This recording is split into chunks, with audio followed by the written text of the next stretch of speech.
Welcome to the Wilson County News. I'm Richard. I'm John. Hey, we got a wonderful show for you today. We talk about the fair, the Korean War veterans, barbecue, Middle Tennessee style. Very good. Wilson County's most wanted, 10-care fraud, the fourth fastest growing city in the state. Guess what that is? Meals on Wheels needs some more volunteers. Lebanon Tech Center may not happen. What a bummer. Dog dies in a car from the heat. There's a car crash over on Coles Ferry. And a man is charged with animal cruelty. And Lebanon's getting a new coffee shop. That's right. Well, and there's two girls that get charged too for leaving their dog in a car. Dog in a car. Well, tell me about the barbecue sauce, Middle Tennessee style. Well, it's Ron Reed is his name, and it's his hobby, and he's been perfecting this his thick kicking sauce for about 5 years. It's a pretty rich and savory barbecue sauce. Actually, it's just as good for ribs as it is for chicken, right? That's pretty cool. He's got it selling in Kroger stores and different stores across Middle Tennessee, which is pretty cool. He wants to do the business for his children, so that's pretty cool. Yeah. You know, and I do see the habanero sauce, so I'm going to try that myself because I really like that habanero. It's a pepper sauce, so that's pretty cool. And he also has a dry rub and stuff like that. Well, great. And he had sent 1,000 jars. That's right. Of sauce across the country as samplers. That's right. To get started. And that's a lot of sauce. That's right. And we have a web page for you, so you can view that and write it down and go to his website if you like to. Well, this year's 2013 theme of the Wilson County Fair, which is 34th in the top 50 fairs in the nation, across the nation. Yeah. So we rank pretty high on our and it is the year of the honeybee. Year of the honeybee. There you go. Hey, last year they got more than 500,000 people. That's pretty cool. Yeah. Well, they're making money. Wilson County Fair started in 1853. That's been going on a long time. That's for sure. I believe it started out on Coles Ferry or something like that. When I was checking out the story and stuff like that. It's pretty cool. Well, this year's fair is coming up August 16th through the 24th. They keep moving it back a little further, don't they? Trying to get that good weather spot. I understand that. Well, there's been a lot of people gotten on 10-care fraud. There's 46 individuals right here in Wilson County. Lebanon Police Narcotics Unit was involved in the drug bust of what they're doing is they're going and getting a prescription through 10-care, letting 10-care buy it, and then turn around and selling the prescription for spending cash. It's going on all over the place, and it's it's really getting it's getting hard, and they keep putting laws on the innocent people to stop them, such as you got to go into a drugstore and fill out paper to get a antihistamine, and it needs to really kind of end. I don't know why they don't, if they want the drugs, let them have them and do what they want, and we believe that the system has now got a doctor shopping is on their computers now. For those that are addicted to the drugs and they're going from doctor to doctor to doctor to get more. Yes. And so doctors are somehow looking this up on their system. They've got a mainframe computer that does that. That tells that? Yeah. They know if another doctor's written a subscription for it or whatever, the state has set that up. And that's the way it needs to be. I mean, Wow. But it's a lot worse than people think it really is. It's not a chump change thing. There's a lot of people get hurt over this deal. And I mean, big time accidents. These people, all they have to do in their life, you have to understand this, is search for more drugs. That's it. That's it. That's all they do every day, all day long. And everybody else chases after them, and the regular people have to survive and, Yeah, and then if you go to, say, Kroger or Walmart and you want to buy some medicine for your cold, they're going to take your information right there. Right. And they're going to check it and make sure you're not doing it. I guess that's part of freedom, Right. too. That's part of the freedom of our government, Yeah, they're going to make sure you're not on the list. Exactly. We'll be right back. Is Crook Auto Parts just another auto parts? No way! We rebuild starters and alternators. Auto technicians on site, the best parts men in Wilson County. And that means big savings for you. 444-9500, 444-9500.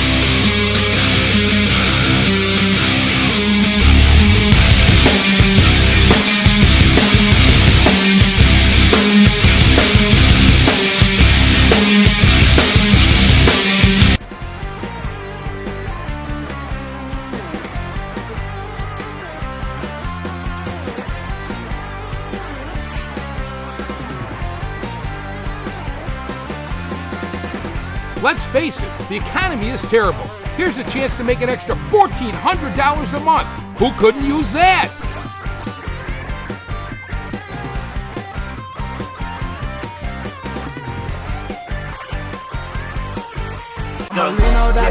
It's the movement. I'm a Lino Dr. I. It's the movement. I'm a Lino Dr. I. It's the movement. I'm a Lino Dr. I. I'm hot and I'm on fire. I'm a Lino Dr. I. I'm hot and I'm on fire. I'm a Lino Dr. I. I'm hot and I'm on fire. I'm a Lino Dr. I. I'm hot and I'm on fire. Rappers in my city, mad praying, wishing I retired.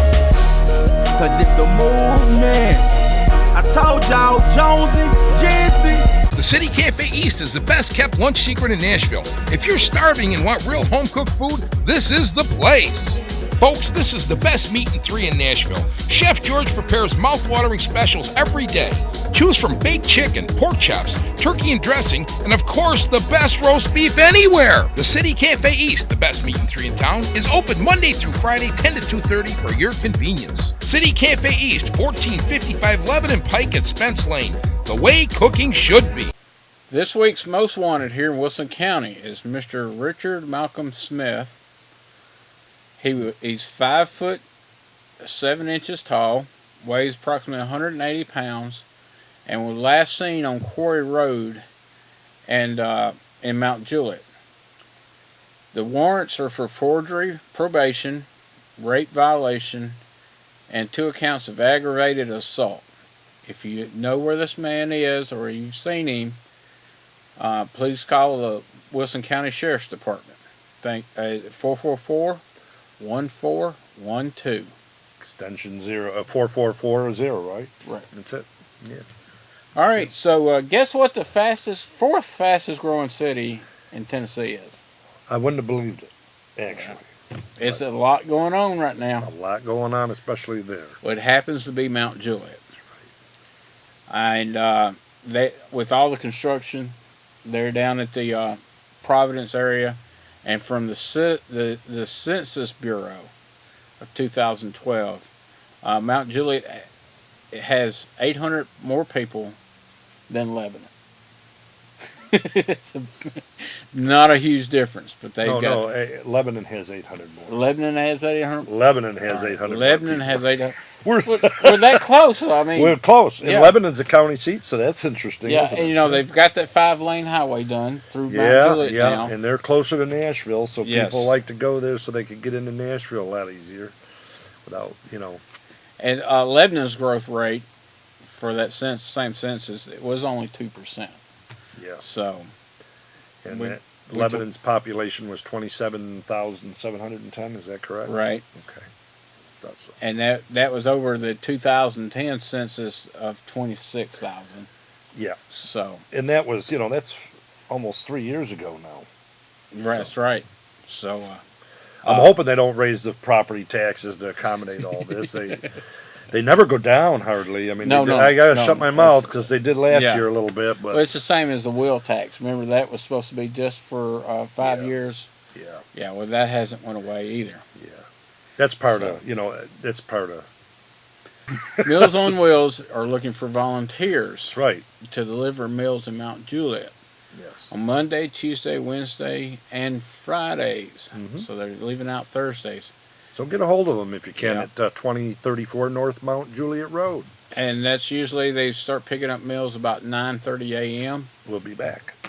Okay, the school board met, and they were talking about the proposed Tennessee Tech Center for using the old Lebanon High School. That's right. That's right. They vetoed it outright now, correct? And No, they went ahead and voted it to keep on going towards its goal.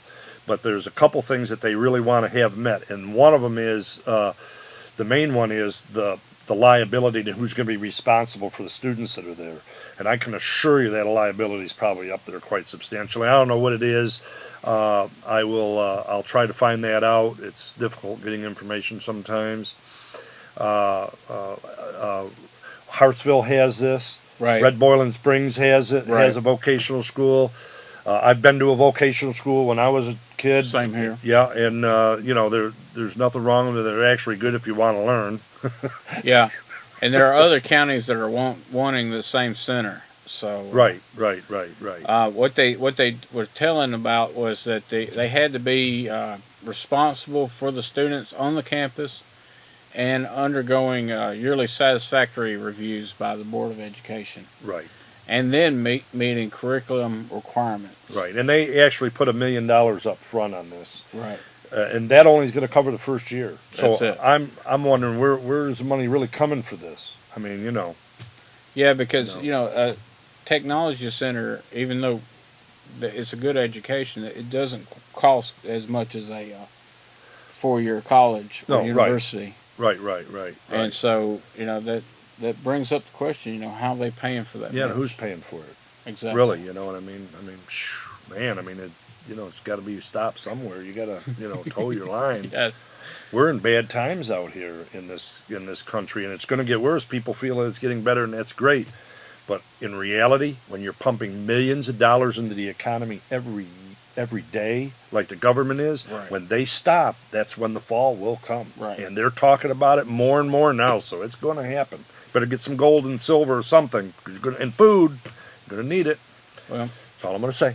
Shut Okay. my mouth. a dog dies in a car. The windows were cracked 2 to 3 inches, but it was on a 78-degree day. But inside the car was 100 to 120 degrees. And so Mr. Bowman, the city police... I don't know if they actually got the temperature of the inside of that car, because the way it was worded is that a car can reach 100 to 120 degrees within minutes. Right. And we know that's true. I am not sure if I agree with all that's going on with that. I mean, they're encroaching on every part of our lives now, and where's the freedom that we were guaranteed? So that's the only thing that I have to say. I agree that it's not cool to do that. I don't leave my dog in there like that. Right. I watch everything the best I can, but I just wonder about. And all it the was an laws. older lady that had done it. Miss Borden, 64, and there's 2 Miss Bordens that were out. 65. They arrived at the scene while the officers were. Right. 2 of them were. Yeah. So they were just taking their dog with them. That's the way they looked at it. Yeah. And you can't just bring a dog in the store. They're not going to let you. No, that's correct. And even though you crack a window, the car can warm up really fast, and that is a fact. Personally, when I worry about it, I just leave my dog home. But at the same token, you just can't put people in jail for everything. I mean, this is getting to be where they're encroached on every part of your life. Hey, a Memorial Day ceremony sponsored by American Legion Post 15 was held Monday morning at the Wilson County Courthouse, and it was a good ceremony. And we're not going to talk a lot about it here because we've got it all shot, and we're just going to go there and let you take a peek. So here you go, right, Richard? There you go. Alrighty. That's Scott Corley, director, Watertown High School Concert Band, sings our national.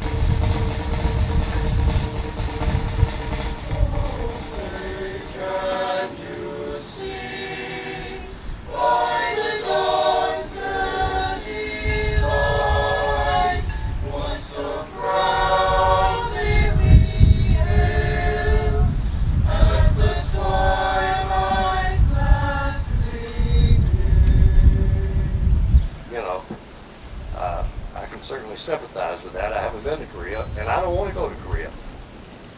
But Jack did. He didn't want to go, but he went anyway. I mean, he didn't volunteer for the vacation, but he did go.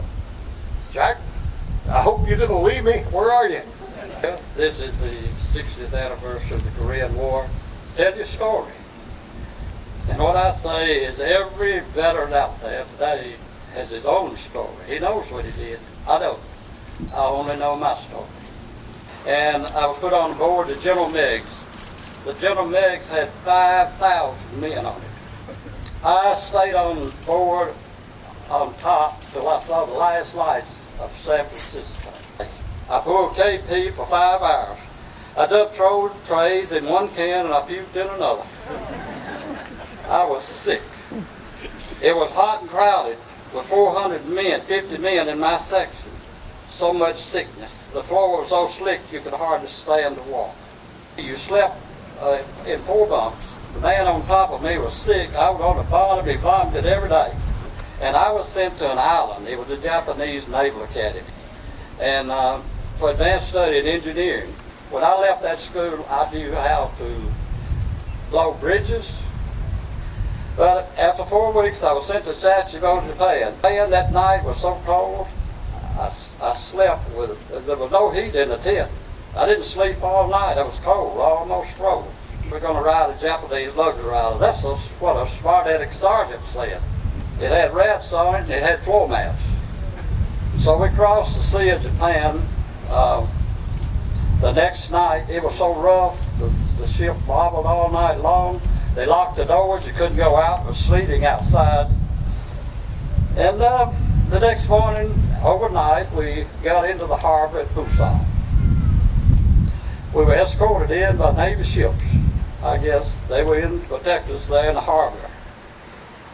And it was cold there, and the little band played We Knew You Was Coming would make the cake. I rode a train that had wood seats in it, 18 hours, to a place called Yongdong-po, just south of Seoul. I saw the first 100 people I'd ever seen in my life. They were gathered around and they were begging for food. I went on the front at night. I was scared to death. They were fighting up in front of us, mortars, machine guns, and the artillery was going over. And I did not sleep all night. He needed a truck driver, but it was a dangerous job. There were minefields everywhere. And I told him that, I'm here. And they loaded up a bunch of men on it. I had no idea where I was going. And the sergeant got in the front seat and said, okay, let's move out. I was not prepared. This was my first day, and I was not prepared for what I would do and what I would see in the next 13 months. First of all, I was in a fire that burned 3 men to death. I got out. I don't know how. Saw body bags, ambulances, wounded men. I saw the inside of a MASH hospital. I never watched the program. I saw a man who set a mine off and turned black. When I was platoon sergeant, later on, I sent one of my men somewhere and he committed suicide. On that day, my first day, we went out a little piece and it was still dark. I drove under our own artillery, shooting right over us. 2 days later, I caught guard duty. The worst duty that you could have was walking. You was nothing but a walking target. You walked along the barbed wire, was rolled up. I went once without taking a bath for 3 weeks. How you take a bath when your tent is so cold, you can hardly stand it. And we didn't have supplies. We heated our tents with 12 men slept in a tent, and you heat it with diesel. I bathed in you bathe in your helmet. You do the best you can. You shave in your helmet. It was so hot in the summer was as bad as the winter. Dust would be on the roads that thick. They all up across the 38th parallel, but when they were pushed out of Seoul, our men, our own army, laid a solid line of minefield all the way around the city like a giant horseshoe. They never intended for that city to be taken again. And the civilians, by this time, it was 1952, they were coming back, and they were going out into the fields and to get grass or whatever they could to burn to try to keep warm. And they were being killed for doing that. And the military decided that these minefields need to come out. So they sent some guys in there to do it. So many got killed, they pulled them out. And then they selected my company, Company B, to go there and do it. And so we went. And we fixed to build it up we worked 3 days, and that's when I was in the fire. Well, dummy tried to pour gas on the stove that had flame in it, and a 5-gallon can of gas blew up on the inside of this building with 200 of us in it. So, but 3 lost their lives, and some more were burned. I don't know how I got out. I lost a buck. The only thing I did get my pants on, but I lost everything else. And my company cleared mines. We would go into minefields for 60 straight days. We cleared 1,700. And people ask me all the time, how do you do that? And I can tell you how you do it. We had old metal detectors left over from World War II. And they were heavy, they were cumbersome, they had big batteries on the back, and they had vacuum tubes in them. And you would use the metal detector, and we knew where those minefields were. They were put out by our own men.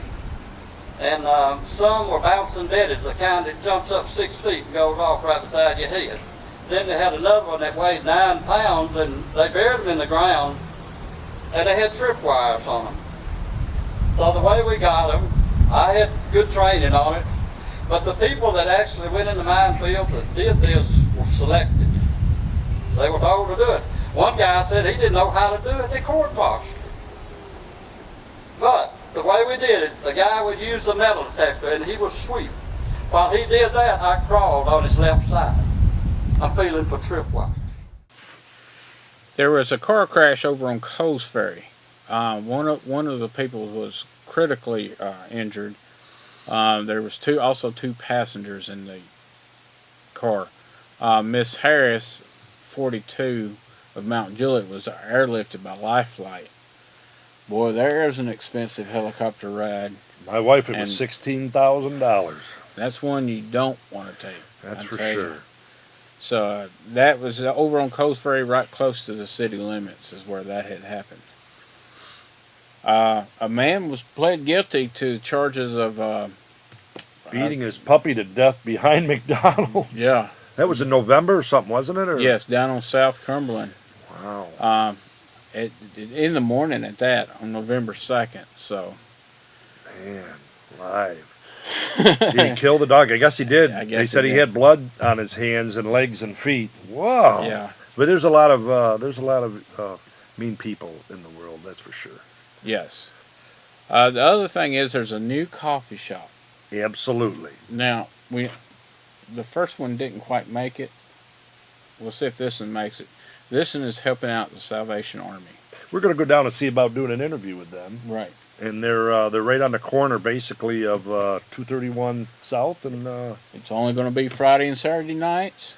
They're going to open at 6, close at 12, have some live bands. I think they roast their own coffee beans and stuff like that. So it ought to be pretty cool. And we're going to go check it out. Going to have music and all kinds of stuff. They're like donuts, maybe bagels. like it used to be. Wow.